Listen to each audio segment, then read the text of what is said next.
Oke, sekarang kita masuk kepada bagian yang pertama, yaitu intro atau pendahuluan tentang HTML. Apa sih HTML itu? HTML merupakan singkatan dari Hypertext Markup Language. Ya, kenapa disebut markup language? Karena HTML bukan merupakan sebuah bahasa pemrograman, melainkan sebuah markup, bahasa markup. Apa sih bahasa markup itu? Bahasa markup itu adalah bahasa yang dibuat untuk mengimplementasikan konsep hypertext dalam suatu naskah atau dokumen. HTML saat ini merupakan standar internet yang didefinisikan dan dikendalikan penggunaannya oleh World Wide Web Consortium atau W3C. Bagaimana sih sejarah HTML itu? HTML itu telah menjadi teknologi utama untuk web sejak tahun 1990-an.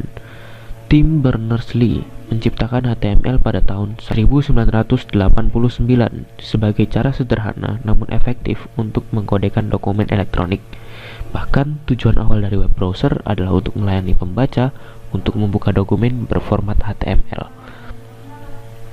Kalau kita melihat perkembangan HTML hingga saat ini, HTML itu ada versi-versinya, yaitu yang pertama adalah HTML versi 1, versi 2, versi 3, 3.2, versi 4, 4.01, dan yang paling terakhir untuk sekarang yaitu adalah versi 5.0. HTML5 adalah sebuah prosedur pembuatan tampilan web baru yang merupakan penggabungan antara CSS, HTML itu sendiri dengan JavaScript. Apa sih itu gabungan antara CSS, HTML, dan JavaScript? Jadi kalau kita melihat HTML itu seperti sebuah kanvasnya gitu. Nah, dan di situ ada kita melukis. Nah, HTML itu adalah kanvas dengan lukisan tanpa warna atau sketsa. Sementara itu CSS berfungsi sebagai pewarnanya gitu. CSS akan membuat tampilannya lebih indah dan menarik begitu, dengan banyak mode dan banyak sekali konfigurasi yang bisa kita lakukan. Sedangkan JavaScript adalah sebuah otak atau perintah-perintah yang bisa kita masukkan berdasarkan dari bahasa Java.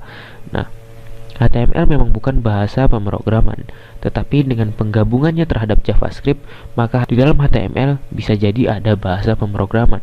Oleh karena itu, kebanyakan browser zaman sekarang sudah harus mendukung JavaScript, contoh dari sebuah HTML dokumen. Kita lihat ini adalah salah satu contoh HTML. Ya, saya rasa begitu saja untuk pendahuluannya. Kita lanjut di materi selanjutnya di video berikutnya. Terima kasih.